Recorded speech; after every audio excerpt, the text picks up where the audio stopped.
One welcome back to your own channel study with Alka Kandwal. आपका channel में बहुत बहुत स्वागत है।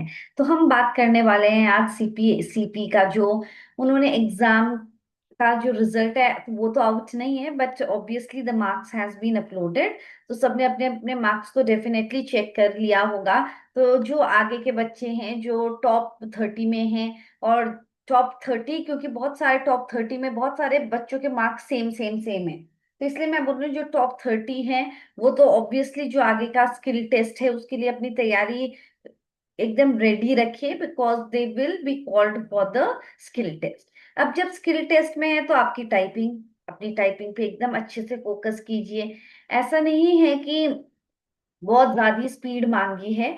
LDC, UDC, assistant, data entry, ये सब के लिए एसएस जो भी जिसमें भी ये है टाइपिंग, डेटा एंट्री, तो ये सब में हम लोगों का जो स्पीड मांगा है उन्होंने इंग्लिश में 35 वर्ड्स पर मिनट, और अगर हिंदी में टाइपिंग कर रहे हैं हम और दे रखा है या तो इंग्लिश में या हिंदी में 30 WPM होना चाहिए।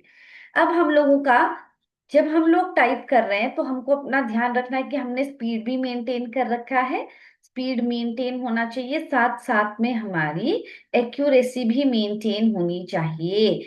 जैसे जैसे हम ज्यादा एरर करते हैं टाइपिंग में हमारी एक्यूरेसी डिक्रीज होती रहती है। बैक स्पेस की तो मोस्ट प्रोबेबली अलाउड होगा, मगर बैक स्पेस की जब हम ज्यादा यूज करते रहते हैं तो हमारी ऑटोमेटिकली स्पीड डिक्रीज हो जाती है।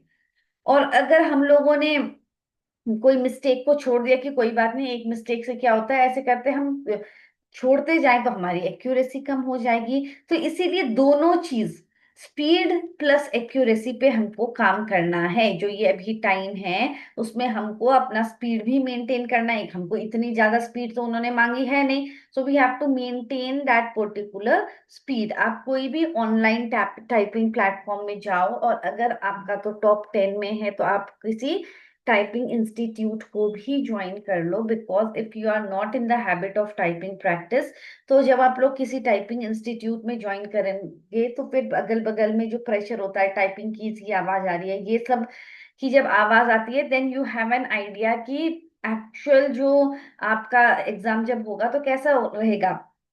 अकेले अभी आप घर में कर रहे हो, अब उस समय ठीक आ रहा होगा, फिर वहां पे कैसे इम्पैक्ट पड़ेगा। इसलिए अगर टॉप 10 में है तो डेफिनेटली एक अच्छी टाइपिंग इंस्टीट्यूट को ज्वाइन कर लो। अगर आप अगर ऑलरेडी आपने टाइपिंग पहले प्रैक्टिस कर रखी है तो अभी घर में अच्छे से प्रैक्टिस करो, या तो वर्ड में टाइपिंग करो या कोई एक ऐप, कोई भी ऐप का वो 1 महीने का वो खरीद लो। ठीक है, एक वो भी ऐप आती है जिसमें एसएससी रिलेटेड जो भी वो लोग भेजते हैं, and then you keep on typing and check your accuracy and how is it. तो ठीक है, तो अभी आपको स्पीड पे काम करनी है, एक्यूरेसी ऐसे नहीं कि मैंने स्पीड तो पहुंचा दी 45 और मेरे बहुत सारे एरर्स आ गए, तो ये नहीं करना है। तो अपनी स्पीड भी ऐसे मेंटेन करनी है कि हमको एरर कम से कम करना है। तो फिर आगे जो भी जानकारी है के लिए, if you want any other information you type it in the chat box, and yes, all the very best for your next round. Thank you. And आपको मिलेगा एडमिट कार्ड, अभी आएगा, और जो अभी एडमिट कार्ड है वो भी अपने पास संभाल के रखना, because you might have to take the first round admit card along with you when they call you for the typing. Okay, so all the best and God bless you all. Bye bye, take care.